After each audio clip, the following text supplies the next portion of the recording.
বাদ দাও, তুমি জমি জমার ভাগ আর চাইও না। কেন চাবো না? আমি মেয়ে বলে? শোনো, মেয়েদের উপর বাপের বাড়ির সম্পত্তির অধিকার আছে, দেশের আইনে আছে, ধর্মে আছে। তাহলে আমি কেন আমার বাপের বাড়ির সম্পত্তি পাবো না? ভাবি, আপনি সকালে খোলেন নাই কেন কি ভাই? দোকান? ভাই কি যে বলবো, আমার বাড়িতে চা বানাতে বানাতে খুব দেরি হয়ে গিয়েছিল। কাল থেকে সকাল সকাল খুলবো।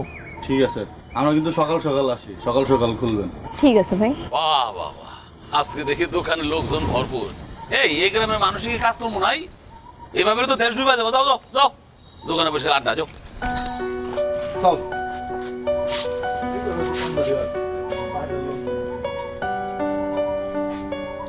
কি ব্যাপার তুমি এখানে?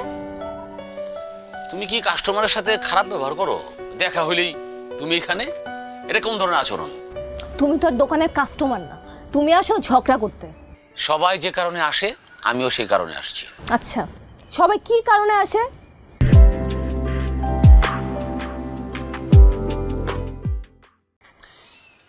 সবাই আসে এখানে হাসাহাসি করতে।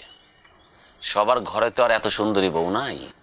দোকানে একটা সুন্দরী মাইয়া পাওয়া গেছে, তাই এখানে আসে, হা করে তাকায় থাকে, তারপর হাসাহাসি করে। আমিও আসছি, কিছুক্ষণ হা করে তাকায় থাকবো, তারপর হাসাহাসি করবো।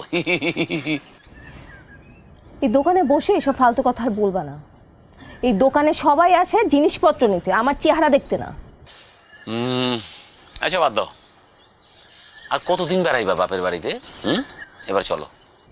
আমি তো এখানে বেড়াইতে আসি নাই, আমি এখানে আসছি একটা কাজে, কাজ শেষ হলে চলে যাব। আর তোমার যদি এত তাড়াহুড়া থাকে তুমি চলে যাও। আর এমনো শ্বশুর বাড়ির সামনে যে সারাদিন এত ঘুরঘুর করতেছো না, এটা না মানায় না। তোমার একটা কথা বলি। বলো। তুমি যে কাজে আসছো সেই কাজ কোনোদিনও হবে না।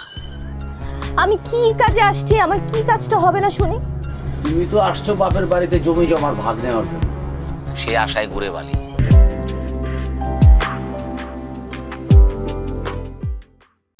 তার চেয়ে ভালো হয় যদি আমার কথা শুনো। তাইলে কি? তাইলে বাদ দাও, তুমি জমি জমার ভাগ আর চাইও না। কেন চাবো না? আমি মেয়ে বলে? শোনো, মেয়েদের উপর বাপের বাড়ির সম্পত্তির অধিকার আছে, দেশের আইনে আছে, ধর্মে আছে। তাহলে আমি কেন আমার বাপের বাড়ির সম্পত্তি পাবো না? দেশে আছে, দেশের আইনে আছে, ধর্মে আছে, কিন্তু সমাজে নাই।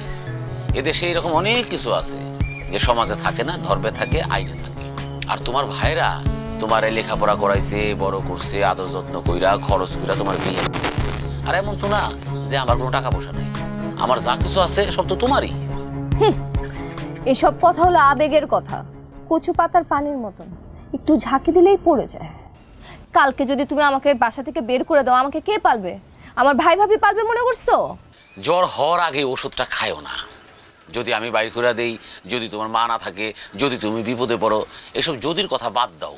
যদির কথা নদীতে। কেন?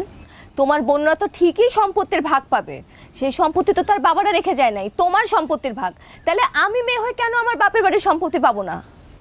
আর আর তোমার তো ঠিক নাই, তুমি তো আমাকে যে কোনো সময় ছেড়ে চলে যাবে, তখন কি করবো? আমি রাস্তায় রাস্তায় ঘুরবো?